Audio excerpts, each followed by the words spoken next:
Sir அதுக்கப்புறம் நடிப்பிலும் உங்களோட பயணம் தொடரும். அரசியலுக்கு வரனா இல்லை என்று சொல்லிடுறோம். அதுக்கப்புறம் நடிப்பினத்தை பற்றி பேசலாம்.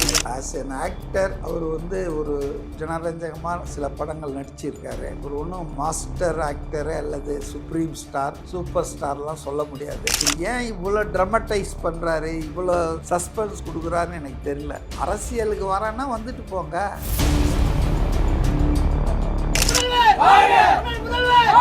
நான் கூட தான் பாரத பிரதமர்னு என் போட்டோ கீழே போட்டுக்கிட்டு இதெல்லாம் கேலி கூத்துங்க. நான் தாவேக்கால இணையறதுக்கு முன்னால திருச்சி கிழக்கில் நிற்க போறேன்னு சொல்லிட்டு போய் தாவேக்கால இணைஞ்சாருன்னா நிச்சயமா தாவேக்கால சீட் அதுக்காகவே கொடுக்க மாட்டாங்க. என்னங்க ஒரு கட்டுப்பாடு ஒரு ஒழுங்குன்னு இல்லையா?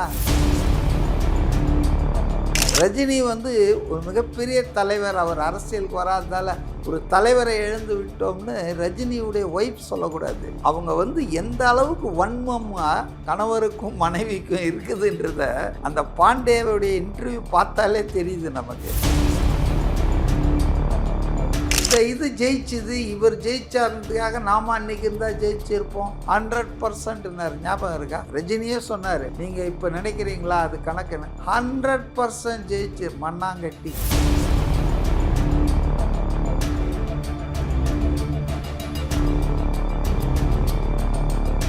ராகவா லாரன்ஸ் பார்த்தீங்கன்னா ஒரு ப்ரெஸ் மீட் கொடுத்துருப்பாரு. நான் அரசியலுக்கு வரப்போகிறதுன்றதை உறுதியாக சொல்லிட்டாரு. பட் ஆனால் அவர் எந்த கட்சிக்கு போகிறன்றதை அவர் இன்னும் சொல்லலை. நிறைய பேர் விஜய் சாரோட கட்சிக்கு தான் போவார், தாவேகா கட்சிக்கு தான் போவாருன்னு சொல்கிறாங்க. இது எப்படி சார் பார்க்குறீங்க? அவரோட அணுகுமுறையை நீங்கள் எப்படி பார்க்குறீங்க? ஃபஸ்ட்டு மக்கள்கிட்ட கேட்குறது. ஆஸ் என் ஆக்டர் அவர் ஒரு ஜனரஞ்சகமாக சில படங்கள் நடிச்சிருக்காரு. ஒரு ஒன்றும் மாஸ்டர் ஆக்டரு அல்லது சுப்ரீம் ஸ்டார் சூப்பர் ஸ்டார்லாம் சொல்ல முடியாது. Is also an actor acting in the films, அவ்வளோதான். அப்புறம் அவருக்கும் ரசிகர்கள் இருப்பாங்கல்ல. நம்ம ஊரில் தான் ஒரு படம் நடித்தா கூட ரசிகர் மன்றம் வைப்பாங்கல்ல. ஸோ அதனால் அவங்க ரசிகர்கள்கிட்ட நான் அரசியலுக்கு வரணும் அப்படின்னு சொல்லி கேட்டார். அவங்க வராங்கன்னு சொல்லிட்டு இருக்காங்க போல இருக்கு. அதுக்கப்புறம் இப்போ எப்போ வருவேன்றது அவங்க அம்மா முன்னால அறிவிப்பான்றாரு. இவர் ஏன் இவ்வளோ ட்ரமட்டைஸ் பண்ணுறாரு, இவ்வளோ சஸ்பென்ஸ் கொடுக்குறாருன்னு எனக்கு தெரியல. அரசியலுக்கு வரேன்னா வந்துட்டு போங்க, யார் தடை பண்ண முடியும்? யார் வேண்டுமானாலும் இந்திய குடிமகன் அரசியலுக்கு வரலாம், மக்கள் ஆதரவை கேட்கலாம். மக்கள் ஆதரிச்சா ஆட்சி அமைங்க, இல்லைன்னா ஒன் ஆஃப் தி ஆப்போசிஷன் பார்ட்டின்னு உட்காந்துட்டு இருங்க, அவ்வளோதானே தவிர இதில் அதுக்கு மேலே என்ன இருக்குது? இப்போ ராகவா லாரன்ஸ் எந்த கட்சியில் சேர்ந்தால் என்ன பிரச்சனை எனக்கு தெரியல. இதை எப்படி நாம் யூகிக்க முடியும்? அவர் சொன்னார்னா நம்ம கேட்டுக்குவோம், அப்புறம் சொல்லுவோம் இவர் இந்த முடிவு தப்பு, இவர் இங்கே சேர்ந்துருக்கக்கூடாது, இங்கே சேரலாம் அப்படின்னு சொல்லியிருப்போம். அதனால் என்னை பொறுத்தவரையில் அவர் நல்ல மனிதர், தொண்டுகள் நிறைய செய்கிறாரு. ஏழை எளிய மக்களுக்கு கண் தானம், இரத்த தானம், இந்த மாதிரி உறுப்பு தானம், அப்புறம் மருத்துவ சிகிச்சை, சர்ஜரிக்கெல்லாம் உதவுறாரு. அது மாதிரி ஒரு தொண்டுள்ளம் உள்ள ஒரு நபர் அரசியலில் வந்தால் நல்லது தானே. நம்ம ஒன்றும் அதை தப்புன்னு சொல்ல. ஆனால் அவர் யார் வருவார், அதனுடைய இம்பேக்ட் எப்படி இருக்கும்? இப்போ ரொம்ப நாளாக ஒருத்தர் சொல்லிட்டு இருக்காரு, லம்பா ஆலம் நடிகர் ஒருத்தர், தெரியல யாரு? அது வரன்ட்டு வராமையே போயிட்டார் அவர் இல்லை, அவரு விடுங்க, விஷால் ஒரு எலெக்ஷன்லாம் நின்னாரு. ஆமாம், அதனால அவர் எப்போ வரப்போறாருன்னு தெரில. இப்போ விஜய் அவர்களின் வெற்றி பல பேருக்கு நம்பிக்கையை கொடுத்துருக்கு.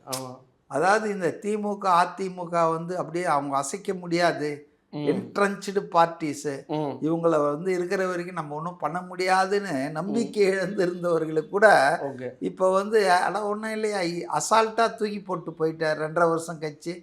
அதனால நம்மளும் ஒரு ட்ரை பண்ணலாமா? ட்ரை கொடுக்கலாம். அவர் தனி கட்சி ஆரம்பிக்க போறாரா, இல்லை இருக்கிற கட்சியில் இணைய போறாரா, இதெல்லாம் நமக்கு தெரியாது. Let him spill the beans.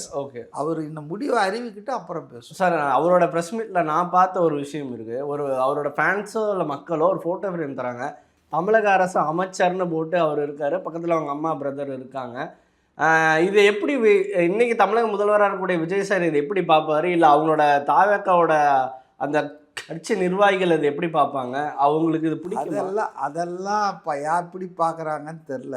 நான் கூட தான் பாரத பிரதமர்னு என் போட்டோ கீழே போட்டுக்கிட்டு இதெல்லாம் கேலி கூத்துங்க. அதாவது இது ரசிகர்கள் பண்ணுறாங்களா இல்லை ரசிகர்கள் பண்ண சொல்கிறாங்களா, அதெல்லாம் வந்து இதெல்லாம் அப்சர்ட். இதுக்கு மேலெல்லாம் நம்ம என்ன கருத்தை சொல்கிறது சார்? அவர் இடிச்சு கிழக்கில் நின்னா எப்படி இருக்கும்னு நினைக்கிறீங்க? அவருக்கு இடம் கிடைக்குமா தாவேக்கால?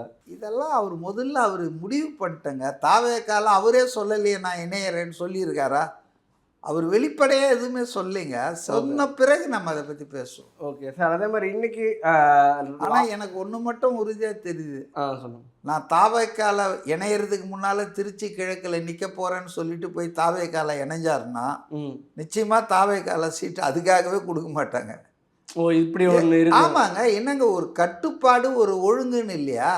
நீங்க முதல்ல ஒரு கட்சியில போய் மெம்பரா சேரணும், அதுக்கப்புறம் உங்க விருப்பத்தை தெரிவிக்கணும். உங்களுக்கு முன்னால எவ்வளவு பேர் இருப்பான்ல சீனியர்ஸ் விருப்பம் தெரிவிச்சவன், அவங்க எல்லாம் கன்சிடர் பண்ணி பெஸ்ட் வின்னிங் கேண்டிடேட் யாருன்னு பார்த்து தலைமை முடிவு பண்ணோம். நீங்க அனௌன்ஸ் பண்ணிட்டு போய் அதுக்கப்புறம் தாவேக்கால சேர்ந்து நான் தாவேக்கால எனக்கு அதை கொடுங்கன்னா இது என்ன பிஸ்கெட்டா சாக்லேட்டா கடையில் வாங்கி கொடுக்கறதுக்கு? I don't think he will do that mischief. அந்த அளவுக்கு சைல்டிஷாக இருக்க மாட்டார்னு நினைக்கிறேன். ரெண்டாவது, கட்சியில் சேர்ந்த உடனே வந்து எம்எல்ஏ ஆகணும்னு நினைக்கிறது எப்படி நியாயம்? அந்த கட்சியில் எவ்வளோ பேர் உழைச்சிருப்பாங்க, எவ்வளோ பேர் வந்து பாடுபட்டிருப்பாங்க. அவங்களுக்கெல்லாம் யாருக்காவது ஆசை இருக்கலாம். அதனால் நம்ம வந்துங்க ஒரு கட்சியில் போய் சேர்ந்து செயல்படணும், சேவை பண்ணணும். அப்புறம் தலைமையாக பார்த்து நம்மளுக்கு ஏதாவது வாய்ப்பு கொடுத்தா ஓகே. நான் வந்து இதில் போட போகிறேன், உங்கள் கட்சியில் வரேன், என்னை ப்ரொமோட் பண்ணுங்கன்னா இது எனக்கு சிறுபிள்ளைத்தனமாக இருக்குது. ஆனால் அவர் அப்படி ஒன்றும் சொல்லலை, வதந்திகள் தான் கிளப்பிட்டு இருக்காங்க. பட் அவர் ஏன் இது ட்ரமடைஸ் பண்ணிட்டு இருக்கிறாரு? ஒரு வார்த்தையில சொல்லிட்டு போகலாம், தாவேக்கா அரசியல் எனக்கு பிடிச்சிருக்கு, நான் வந்து அதனால அதுல சேர போறேன்னு இவர் சொன்னா போதாது, இவரை சேர்க்கணும், கட்சி சேர்க்கணும்ல. அங்க ஒன்றும் திறந்த வீடு மாதிரி எல்லாரும் வாங்கல. இப்போ போய் சேர்றவங்க எல்லாம் கூட இந்த வாரம் அப்ளை பண்ணி உங்களை ப்ராசஸ் பண்ணி உங்களை கிளியரன்ஸ் பண்ணாதான் அடுத்த சனிக்கிழமை நீங்கள் உள்ளே போக முடியும். கேட் திறப்பாங்க பனையூரில். அதனால் தாவேக்கா வந்துங்க அப்படி அவ்வளோ ஈஸியாக எல்லாத்தையுமே சேர்த்துக்க மாட்டாங்க. அதனால் அவங்க வந்து இது பண்ணுவாங்க, அவ்வளோதான். Okay sir. நான் சமூக வலைத்தளத்தில் பார்த்த ஒரு ரூமர் இருக்குது, அண்ணாமலை கட்சி ஆரம்பிக்க போகிறாருன்னு ஒரு தகவல். அது எல்லாருக்குமே தெரிஞ்ச விஷயம் தான், ஊரஞ்ச. அதுக்கப்புறம் என்ன ரூமர்னா, அவரோட கட்சியோட பொதுச் செயலராக யார் வரப்போகிறாங்கன்னா இன்னைக்கு ஆக்டர் சூப்பர் ஸ்டார் ரஜினிகாந்தோட சன்னின்லா தான் வரப்போகிறாரு, அவரோட 2வது சன்னின்லா தான் வரப்போகிறாருன்னு ஒரு தகவல் இருக்குது. இந்த கருத்தை எப்படி பார்க்குறீங்க? ஏன்னா அண்ணாமலையோட இந்த சூப்பர் ஸ்டார் ரஜினிகாந்தோட அபிமானி தான் அண்ணாமலை அவர்கள், ரொம்ப க்ளோஸ் அவர். ஸோ இந்த இடம் கிடைக்குமா? அப்படி இடம் கிடைச்சா இது எப்படி பார்க்குறீங்க? இதெல்லாம் நீங்கள் நேரம் இருக்குது ஃப்ரீயாக எல்லாத்தையும் பார்த்துட்டு இருக்கீங்க. இல்லை சார், அப்படி ரூமர் பார்க்கல. நீங்களே சொல்கிறீங்க அப்படி ஒரு ரூமர் போயிட்டு இருக்குன்னு. ரூமர் பற்றிலாம் நான் கருத்து சொல்ல முடியாது. ஏதாவது ஒரு தகவல் வரட்டும், வந்தால் பண்ணலாம். ஆனால் ஒரு பொதுவான ஒரு சந்தேகம் நிலவுது. இந்த அண்ணாமலை முயற்சிக்கு பின்னால் அந்த அண்ணாமலை இருக்கிறாரு, யாரு?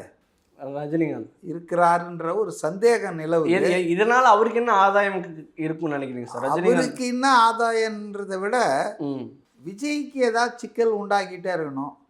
விஜயுடைய அந்த கான்ஸ்டியூன்சி இருக்கு இல்லையா, இளைஞர்கள், அதை ஏதாவது கொஞ்சம் பேரை பிரிக்கிறதுக்கு ஏதாவது வழி உண்டா? இப்போ சில பேருக்கெல்லாம் வந்தங்க என்னால் முடியல, ஆனால் எனக்கு வேண்டாத ஆள் வந்து அதை அச்சீவ் பண்ணிட்டான்னா நான் எனக்கு வயசு இல்லை, டைமும் முடிஞ்சு போச்சு, அப்போ வேற யாராவது கிளப்பி விட்டு அவனுக்கு போட்டியா போ ஏதாவது பண்ணுன்னு சொல்லிட்டு இருப்பேன்ல. அது மாதிரி வேலை தான் செய்கிறாரு அப்படின்ற மாதிரி ஒரு சந்தேகம் இருக்கு. அதுக்கிடையில அவங்க மனைவி வேற, அவங்க பேட்டி கொடுத்துருக்காங்க பாத்தீங்களா? ஒரு பெரிய தலைவரை நாடு இழந்து விட்டதுன்றாங்க. யாருன்னா ஒருத்தன் சொன்னான், சார் வந்து கோபாலகிருஷ்ணன் சார் வந்து மிகப்பெரிய பேச்சாளர்னா. நான் கேட்டேன், யார் கோபாலகிருஷ்ணன், எப்படி, யார் சொன்னது என்ன? அவரே சொன்னாருன்னாங்க. கோபாலகிருஷ்ணன் மிக சிறந்த பேச்சாளர்னு ஊர்ல இருக்கிறவன் சொல்லணும், அவரே சொல்லிக்கூடாது. அது மாதிரி ரஜினி வந்து ஒரு மிகப்பெரிய தலைவர், அவர் அரசியலுக்கு வராததால ஒரு தலைவரை இழந்து விட்டோம்னு ரஜினியுடைய ஒய்ஃப் சொல்லக்கூடாது. புரியுதுங்களா? அப்போ அவங்களுக்கு எந்த அளவுக்கு அரசியல்ல வந்து ஆர்வம் இருந்திருக்குது, வேட்கை இருந்திருக்கு. விஜயனுடைய ஆட்சியை பத்தி அதே பாண்டே கேட்கிறாரு, 1 month எப்படி இருந்துச்சு, அதுக்கு வந்து அவங்க பதிலே சொல்லியே. அவங்க வந்து எந்த அளவுக்கு வன்மமாக கணவருக்கும் மனைவிக்கும் இருக்குதுன்றத அந்த பாண்டேவுடைய இன்டர்வியூ பார்த்தாலே தெரியுது நமக்கு. அதாவது அவங்களுக்கு வந்துங்க அரசியலுக்கு அவங்க வர்றதை யாரும் தடை பண்ணல. தடை பண்ணவங்க பூரா சன் பிக்சர்ஸ், திமுக தான். அவங்களுக்கு இது மேலே தான் இவருக்கு கோபம் இருக்கணும். இவர் வரலை, புரியுதுங்களா? அப்போ இவரை யாரும் தடுக்கல, வரேன்ட்டு இவர் தான் வராமல் இருந்துட்டாரு. Okay, fair. இன்னொரு ஆள் வந்து ஜெயிச்சிட்டாரு. இப்போ அவர் ஜெயிச்ச ஒன்றும் என்னடா நம்ம தப்பு கணக்கு போட்டோமே, நம்ம வராத போட்டோமே, 21 நம்ம வந்திருந்தால் ராஜாவா, இதெல்லாம் இப்போ வேற பணமா பாசமா நல்லா ஹிட் ஆச்சு. அதே தயாரிப்பாளர் குளமா குணமான்னு எடுத்தாரு KS கோபாலகிருஷ்ணன், டப்பாக்கு போயிடுச்சு. அது மாதிரி இந்த இது ஜெயிச்சுது, இவர் ஜெயிச்சாருன்றதுக்காக நாம அன்னைக்கு இருந்தால் ஜெயிச்சிருப்போம் 100%. ஞாபகம் இருக்கா? ரஜினியே சொன்னார், நீங்கள் இப்போ நினைக்கிறீங்களா அது கணக்குன்னு. 100% ஜெயிச்சு மண்ணாங்கட்டி. சிவாஜி கணேசன் ஜெயிக்க முடியல. எவ்வளோ பேர் ஆக்டர்ஸ் வந்து எல்லாரும் ஜெயிச்சாங்கன்னா சொல்ல முடியாதுங்க. எம்ஜிஆருக்கு அப்புறம் இவர் தாங்க, விஜய் தாங்க ஜெயிச்சிருக்காரு. ஜெயலலிதா வந்து எம்ஜிஆர் கட்டிய மாளிகையில் வந்து அதை கொஞ்சம் பெருசு பண்ணாங்க. அவங்க ஒன்றும் எதுவும் அரசியலுக்கு வந்து புதுசாக வரல. அவங்க அதிமுகவில் வந்து இணைஞ்சு பணியாற்றி மேலே வந்தாங்க. ஸோ அதனால் வந்துங்க எம்ஜிஆருக்கு அப்புறம் வந்திருக்கிற நடிகர்கள் கணக்கை பார்த்தீங்கன்னா டி ராஜேந்தர், பாக்கியராஜ், சரத்குமார், அவர் கட்சியை கலைச்சிட்டு பாஜகவில் போய் இணைஞ்சிட்டாரு. இப்படி பல நடிகர்கள் வந்திருக்கிறாங்க. அதனால நடிகர்கள் வந்தால் ஆட்சிக்கு வந்துருவாங்கன்றதெல்லாம் அதெல்லாம் சும்மா பேச்சுங்க. ஓகே சார், இறுதியாக ஒரு கேள்வி சார். சார் இன்னைக்கு பார்த்தோம்னா திமுக அதிமுக ரெண்டு பேருமே தங்களோட இவ்வளோ பெரிய ஒரு தோல்வி நடந்திருக்குன்னா அதன் காரணமே அவங்களுக்கு ஒன்று அண்டர்ஸ்டாண்ட் பண்ணலாம் தான் நிறைய பேர் சொல்கிறாங்க. நேற்று EPS அவர்கள் சொல்லார், ரீல்ஸ் நாமளும் இனிமேல் ரீல்ஸ் போடணும்பா, இன்ஸ்டாகிராமில் முதல்ல EPSக்கு அவங்க பையன் ரீல்ஸ் போடுறது கற்றுக் கொடு சொல்லணும். ஓகே, அது சொல்கிறாரு. அது ஸ்டாலின் அவர்கள் பார்த்தோம்னா இன்ஸ்டாகிராம்னால தான் ஆட்சியை பிடிச்சாங்கன்னு சொல்கிறாங்க. ஸோ EPS அவர்களோட அந்த பாயிண்ட் எப்படி பார்க்குறீங்க? அது இல்லாமல் இன்றைக்கி இருக்கக்கூடிய பிள்ளைகளை நம்ம கட்சியில் இணைக்கணும்னு சொல்லி ஒவ்வொரு ஊர்லேயுமே ஒரு குட்டி குட்டி மீட்டிங்லாம் நடத்துகிறாங்க. நேற்று கூட பார்த்தீங்கன்னா தஞ்சாவூரில் திமுக வந்து ஒரு சின்ன மீட்டிங் மாதிரி நடத்தியிருக்காங்க இன்றைக்கி இருக்கக்கூடிய ஒரு இளம் வாக்காளர்களுக்கு. ஸோ EPSோட அந்த கருத்து இன்றைக்கி இருக்கக்கூடிய பசங்களை பிடிக்கணும்னு நினைக்கிறாங்க. இது எப்படி பார்க்குறீங்க? நான் மொத்தமாக சொல்கிறேன், திமுக அதிமுக ரெண்டு பேருக்கும் தோல்வியிலிருந்து பாடம் கற்றுக்கிற மாதிரி எனக்கு தெரியல. அவங்க இது வரைக்கும் ஸ்டாலினாவது இந்த தோல்விக்கு நான் பொறுப்பேற்றுக்கிறேன்னு சொல்லிட்டு ஒரு 19 ஆய்வு குழுக்களை போட்டு அறிக்கையெல்லாம் எல்லாரும் போய் பார்த்து பேசி வாங்கின்னு வந்தாங்கன்னு வச்சிங்களேன். ஆனால் அதிமுகவில் இதுவரையில் இந்த தோல்விக்கு யார் பொறுப்பு? அனாதை மாதிரி இருக்குது அந்த தோல்வி. இதுக்கு யார் பொறுப்பு? எல்லாத்துக்கும் பி ஃபார்மில் நான் தான் கையெழுத்து போடுறேன்னு பெருமையாக சொன்னார்ல. சின்னம் ஒதுக்கணும்னா நான் தான் கையெழுத்து போடணும்னு பழனிசாமி, அவர் தானே பொதுச் செயலாளர். அப்போ அவர் தானே பொறுப்பு ஏற்றுக்கணும். பொறுப்பை ஏற்றுக்கவே இல்லை இன்னி வரைக்கும். அவர் ஆட்சி அமைக்க எல்லாம் முயற்சி பண்ணாரு. அதுவும் யாரோட? 50 ஆண்டு காலம் அரசியல் எதிரி என்று சொன்ன திமுகவோட. அப்போ இவங்களுக்குள்ள எவ்வளோ லிங்க் காலகாலமாக இருந்திருக்குது.